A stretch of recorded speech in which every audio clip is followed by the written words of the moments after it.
এ যেন বলিউড সিনেমার রোমহর্ষক চিত্রনাট্য। বিয়ে বাড়িতে তোলা ছবির বিনিময়ে টাকা না দেওয়ার অভিযোগ, ফটোগ্রাফারকে অপহরণের অভিযোগ রিষড়ার 3 যুবকের বিরুদ্ধে। পাল্টা বিয়ে বাড়িতে ছবি তোলাতে নিয়ে গিয়ে পারিশ্রমিক না দেওয়ার অভিযোগ করেছেন অপহরণে অভিযুক্তরা। অপহৃত যুবকের নাম জয় তালুকদার।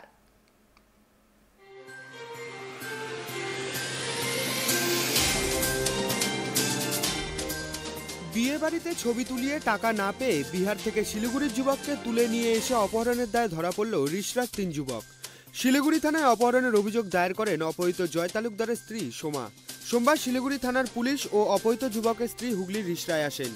জয় তালুকদারের স্ত্রী জানান, তার স্বামী বিয়ের বাড়িতে ফটোগ্রাফির কাজ করেন। বিহারে একটি বিয়ের কাজে গিয়েছিলেন দিন কয়েক আগে। কাজ শেষ হয়ে গেলেও বাড়ি না ফেরায় স্বামীর মোবাইলে ফোন করে জানতে পারেন তার স্বামীকে অপহরণ করা হয়েছে। যারা অপহরণ করেছে তারা জানায় রিষড়ায় আছে জয়, টাকা দিলেই তবেই ছাড়া হবে। এরপরই শিলিগুড়ি থানায় অপহরণের অভিযোগ দায়ের করেন তিনি। রিষড়ার 3 যুবক শুভঙ্কর দাস, ইন্দ্রজিৎ রায়, সমীর মণ্ডল ফ্রিল্যান্স ফটোগ্রাফার। গত 18 ফেব্রুয়ারি বিহারে একটি বিয়েবাড়ির কাজ পান শিলিগুড়ির বাসিন্দা জয় তালুকদারের মাধ্যমে। 7 দিনের কাজের মোট 1,20,000 টাকার চুক্তি হয়। চুক্তিমাফিক কাজ চললেও কাজের শেষে সম্পূর্ণ টাকা না দিয়ে টালবাহানা করতে থাকে জয়। টাকা না পেয়ে জয় তালুকদারকে বিহার থেকে গাড়ি করে রিষড়ায় নিয়ে চলে আসে তারা। রিষড়া পুলিশ সূত্রের খবর, রিষড়ার পঞ্চাননতলা এলাকায় অবৈধ যুবককে নিয়ে আসে ওই ফটোগ্রাফারের দল। একটি ক্লাবে জয়কে আটকে রাখা হয়। সেখানে তাদের মধ্যে বচসা থেকে ঝামেলা শুরু হলে স্থানীয় বাসিন্দারাই খবর দেন পুলিশকে। পুলিশ গিয়ে 4 জনকে রিষড়া থানায় তুলে আনে।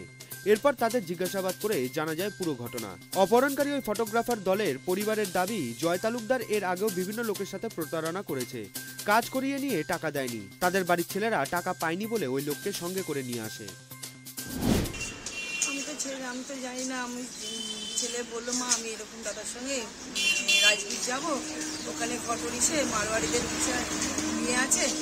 আমি ঠিক আছে, সমীরের সঙ্গে ও যায়, সেহেতু আমি কোনোদিনই ওকে বারণ করি না কিংবা কিছু।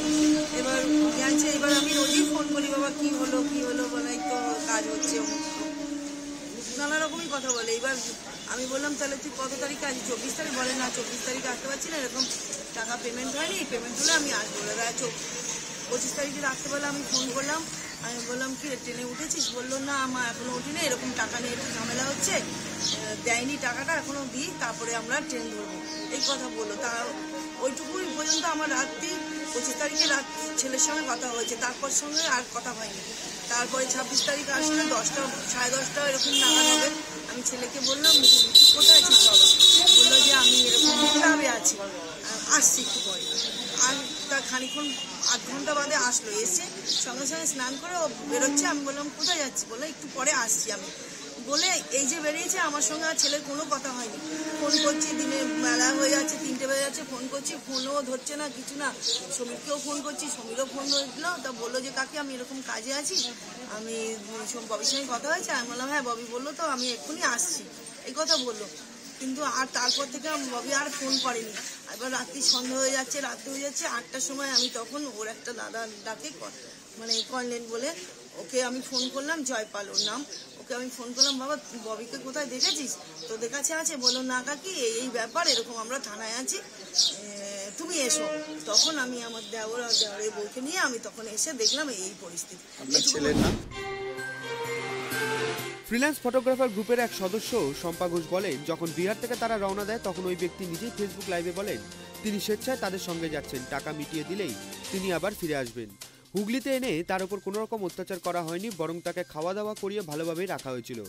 বিয়েবাড়িতে 5 দিনের কাজ বলে নিয়ে গেছিলেন 7 জনকে, কিন্তু 9 দিন কাজ করিয়েছেন। টাকা চাইলে বলে পার্টি পেমেন্ট করেনি, কিন্তু পার্টির কাছে খোঁজ নিয়ে জানা যায় টাকা পেয়ে গিয়েছে জয়। কিছুদিন আগে নেপালে একজনকে কাজে নিয়ে গিয়ে টাকাও দেয়নি এবং ওখানে ফেলে আসে বলে অভিযোগ। 25 তারিখ ফেরার কথা থাকলেও টাকা না পাওয়ায় ফিরতে পারেনি ফটোগ্রাফাররা। আমার বন্ধু বান্ধব মিলিয়ে মোট 7 জনের উপর জয় তালুকদার নামের একটা ক্লায়েন্ট, উনি ফ্রড কিডন্যাপিং কেস দিয়েছেন, যেটা পুরোটাই হচ্ছে ভুয়ো, মিথ্যে। উনি এদেরকে সমীর মণ্ডল, ববি, শুভঙ্কর, যে 3 জন এখন আপাতত থানায় আছে, এরা আরো 4 জনের সাথে কন্ট্রাক্ট হয়েছিল 1,20,000-এর। কি ধরনের কাজে? ফ্রিল্যান্সিং, ভিডিও আর ফটোগ্রাফি। বিহারে উনি 5 দিন বলে নিয়ে গেছেন, কিন্তু সেখানে গিয়ে উনি কাজটা 9 দিন করিয়েছেন। এদের আসার কথা ছিল এদের 25 তারিখে, যেহেতু 26 তারিখ কাজ, 25 তারিখ সকাল 7:30 থেকে 8টার ট্রেন ছিল। সে জায়গায় উনি এদের বারবার ডিলে করে গেছেন যে ক্লায়েন্ট এখনো পেমেন্ট দেয়নি, দেরি হবে। কিন্তু সমীর ক্লায়েন্টের বাড়ি গিয়ে জানতে পেরেছে ক্লায়েন্ট অলরেডি 1,30,000 টাকা পেমেন্ট ক্লিয়ার করে দিয়েছে, আর যেটা ব্রাইডের বাড়ি ছিল ওখানে 1 লাখ টাকা পেমেন্ট ক্লিয়ার হয়ে গেছে। মানে উনি টোটাল 2,80,000-এর মধ্যে 2,30,000 পেমেন্ট তুলেই নিয়েছিলেন। তার মধ্যে এদেরকে মোটে 48,000 টাকা দিয়েছে। দেওয়ার পরও ট্রেনের কোনো রিজার্ভেশনও করেনি, তাড়াহুড়ে মানে নর্মাল বগিতে এদের নিয়ে যাবে বলছিল। তখনই এরা ওনার সাথে যেতে চায়নি যে আগে আপনি পুরো টাকাটা দিন, তারপর আমরা ফুটেজটা দেবো। উনি সেটা রাজি হয়নি। এবার এই করতে করতে দেরি হয়ে গেছে বলে ওরা ট্রেনে আসতে পারেনি, তাই বাধ্য হয়ে প্রাইভেট কারেই আসতে হয়েছে। কেন কোনো উপায় নেই, নেক্সট দিন এদের কাজ আছে। প্রাইভেট কারে করে আসতে গিয়ে এদের 12টা বেজে গেছে, আর এদের কাজ ছিল ওদিকে ক্লায়েন্ট ফোন করে যাচ্ছে বলে এরা জয় তালুকদারকে ওদেরই ক্লাবে বসিয়ে রেখেছে, যেটা কোনো অংশেই কিডন্যাপিং না। কেন আমি যতদূর জানি কিডন্যাপিং মানে তাকে লুকিয়ে রাখা হবে, তার পরিবারকেও ফোন করা হবে না, কিছু না। কিন্তু এখানে যখন ওকে বিহার দিয়ে আনা হয়েছে তখন ফেসবুক লাইভ করা হয়েছিল আমাদের কলকাতা ওয়েডিং ফটোগ্রাফি গ্রুপ বলে, যেখানে আগেও জয় তালুকদারের এগেনস্টে অনেক পোস্ট ছিল, যেটা উনি লোকের থেকে চিটিং করে টাকাগুলো নেন। সেখানে এরা লাইভ করে ছেড়ে দিয়েছিল, যেখানে জয় তালুকদার বলেছে আমি নিজের স্বইচ্ছায় যাচ্ছি, এটা কোনো কিডন্যাপিং কেস না, আমি ওদের পুরো টাকা দিতে পারিনি বলেই আমি ওদের সাথে যাচ্ছি। জয় তালুকদারের স্ত্রী সোমা তালুকদার বলেন তার কাছে হঠাৎই ফোন আসে, সেখানে তার স্বামীর ফোন থেকে অন্য এক ব্যক্তিকে বলতে শোনা যায় যে টাকা না দিলে তার স্বামীকে ছাড়া হবে না। কিসের টাকা, কি সংক্রান্ত টাকা সে বিষয়ে কিছুই জানতেন না তিনি। তখনই তিনি দ্বারস্থ হন শিলিগুড়ি থানায়। পরবর্তীতে শিলিগুড়ি থানা থেকে তাকে নিয়ে আসা হয় হুগলিতে। কাজে এসেছিল, কাজে আসার পর ফটোগ্রাফি কাজ করে। তো ফটোগ্রাফি কাজ করার পর হয়তো শুনছি কাজ শেষ হয়ে গেছে। তা তারপরে দেখি বললো কিছুক্ষণ পর বেরাচ্ছি। তারপরে দেখি আমি ফোন পাচ্ছিলাম না, ফোন নেই। যখন অনেক রাত্রি হয়ে যায় তখন আমি দেখলাম যে নিজের থেকে ফোন করি। তখন দেখি আমার হাজব্যান্ডের ফোন অন্য একজনকে রিসিভ করছে। তখন আমাকে রীতিমতো মানে কুৎসিত ভাষায় কথাবার্তা বলা, তারপরে টাকার ডিমান্ড করা। আমি বলছি আমার হাজব্যান্ড কোথায়? আমার আছে, টাকাটা পেয়ে গেলে তোর হাজব্যান্ডটা ছাড়া পেয়ে যাবে, আর টাকা যদি না পায় তাহলে 87 দিন মুছে দেয়। আচ্ছা, তো এরকম রীতিমতো কয়েকবার আমি ফোন করছি, আমাকে করেছে। তারপরে তো সারা রাত ওইভাবে আমার কেটে গেল, যেহেতু আমি একা থাকি। তো আমি সারা রাত তারপরে সকালবেলার থেকে আমার হাজব্যান্ডকে টর্চার করা। আমার হাজব্যান্ডের একবার আমি শুনতে পেলাম যে টাকা চাচ্ছে, এরা ডিমান্ড করছে। তো আমি তখন আমার কেন টাকাটা চাইছিল, কিসের জন্য ওরা এসেছে, ওদের কি গাড়ি করবে, এরকম কিছু আমি তো কিছুই জানি না।